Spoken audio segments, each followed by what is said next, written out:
Dans la ville de Bafoussam vivait un homme nommé Emmanuel.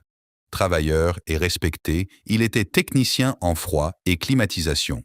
Grâce à ses efforts, il avait construit une belle maison où il vivait avec sa femme Mireille. Quelques années auparavant, leur père étant décédé, Emmanuel avait accueilli son jeune frère Kevin chez lui. Kevin était encore jeune et cherchait à apprendre un métier. Emmanuel le considérait presque comme son propre fils. Chaque matin, Emmanuel partait travailler sur différents chantiers et rentrait souvent tard dans la soirée. Pendant ses absences, Kevin restait à la maison avec Mireille. Au début, leur relation était normale. Ils regardaient la télévision, discutaient et plaisantaient comme des membres d'une même famille. Mais avec le temps, ils commencèrent à regarder ensemble des émissions et des films au contenu inapproprié. Ce qui n'était au départ qu'une distraction devint progressivement une habitude. Les limites commencèrent à disparaître. Mireille se plaignait souvent que son mari passait plus de temps au travail qu'à la maison. Kevin l'écoutait. Un jour, alors qu'ils étaient seuls, ils franchirent une limite qu'ils n'auraient jamais dû franchir. Après cela, ils promirent d'arrêter. Mais ils recommencèrent. Encore et encore. Pendant plusieurs mois, ils menèrent leur relation en secret, pendant qu'Emmanuel travaillait dur pour faire vivre son foyer. Puis, un jour, Mireille découvrit qu'elle était enceinte. La nouvelle remplit Emmanuel de joie. Depuis longtemps, il rêvait d'avoir un enfant. Lorsqu'il apprit la grossesse, il remercia Dieu et commença déjà à préparer l'arrivée du bébé. Mais Kevin et Mireille connaissèrent la vérité. L'enfant n'était pas celui d'Emmanuel. Malgré cela, ils décidèrent de garder le secret. « Personne ne découvrira jamais rien », disait Mireille. Kevin, lui, vivait avec la peur au ventre. Les semaines passèrent. Le ventre de Mireille commença à s'arrondir. Puis arriva le jour qui allait tout changer. Ce matin-là, Emmanuel était parti travailler dans une ville voisine. Mais, à cause d'une panne de matériel, le chantier fut annulé. Il rentra chez lui beaucoup plus tôt que prévu. En arrivant devant la maison, il remarqua que la porte de sa chambre était fermée. Intrigué, il s'approcha. Puis, il entendit des voix. Son cœur se mit à battre très fort. Lorsqu'il ouvrit brusquement la porte, il découvrit une scène qu'il n'oublierait jamais. Sa femme et son jeune frère étaient ensemble dans son lit. Le monde d'Emmanuel s'écroula en une seconde. « Kevin! Mireille !» Les deux restèrent figés. Personne ne trouvait les mots. La colère d'Emmanuel éclata. « Depuis quand ?» Mireille se mit à pleurer. Kevin baissa la tête.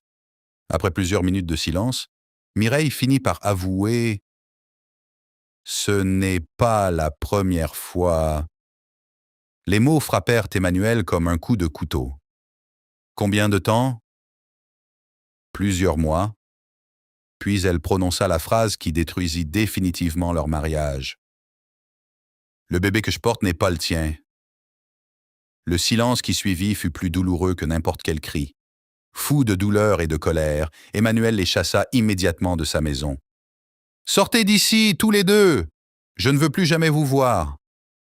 Kevin quitta la maison le soir même. Grâce à son métier de technicien, il trouva rapidement du travail dans une autre ville et loua une petite chambre. Il voulait tourner la page. De son côté, Emmanuel demanda le divorce. Quelques mois plus tard, il rencontra une femme honnête et respectueuse avec laquelle il reconstruisit sa vie. Pendant ce temps, Mireille se retrouva seule. Elle croyait que Kevin allait rester avec elle. Mais elle se trompait. Un soir, elle l'appela. « Kevin, je porte ton enfant. Nous devons vivre ensemble. » Kevin resta silencieux quelques secondes. Puis il répondit « Tu as trompé ton mari pendant des mois. Si tu as pu lui faire cela, comment puis-je avoir confiance en toi ?» Mireille éclata en sanglots. « Mais cet enfant est le tien. » Kevin répondit froidement. « Je ne peux pas construire ma vie avec une femme qui a détruit son propre foyer par infidélité. » Et il raccrocha. Avant de terminer cette vidéo, j'aimerais prendre quelques minutes pour vous parler personnellement. Cela fait maintenant près de 2 mois que je n'ai plus publié de nouvelles histoires sur cette chaîne et beaucoup d'entre vous m'ont écrit pour me demander ce qui se passait. Aujourd'hui, j'ai décidé de vous répondre avec sincérité. Il y a quelque temps, ma chaîne a perdu sa monétisation.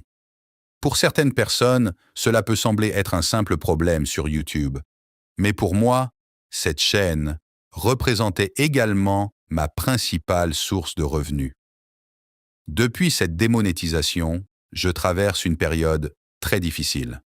Cela fait maintenant plusieurs mois sans revenus et honnêtement, cela a énormément compliqué ma situation.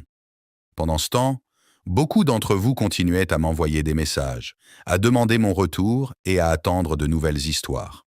Je lisais vos commentaires, mais je ne savais pas vraiment comment vous expliquer ce que je traversais.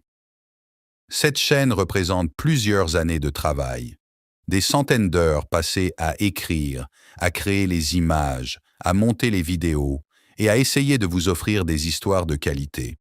Aujourd'hui, nous sommes plus de 157 000 abonnés et je tiens sincèrement à vous remercier pour tout le soutien que vous m'avez déjà apporté. Je n'ai pas abandonné la chaîne. Mon objectif est de continuer à créer des histoires et de demander à nouveau la monétisation dans les prochains mois afin que la chaîne puisse reprendre normalement. Plusieurs personnes m'ont déjà demandé comment elles pouvaient m'aider. C'est pour cette raison que j'ai décidé de laisser un lien de soutien dans la description de cette vidéo. Je tiens à préciser que cette aide reste totalement volontaire. Ne vous sentez jamais obligé. Même un commentaire, un partage, un message d'encouragement ou simplement le fait d'être encore présent aujourd'hui représente déjà énormément pour moi. Pour les personnes qui souhaitent me contacter directement ou m'apporter leur soutien d'une autre manière, vous pouvez également me joindre grâce aux informations laissées dans la description. Merci du fond du cœur pour votre fidélité, votre patience et votre confiance. J'espère sincèrement pouvoir revenir très bientôt avec de nouvelles histoires. Prenez soin de vous et merci pour tout.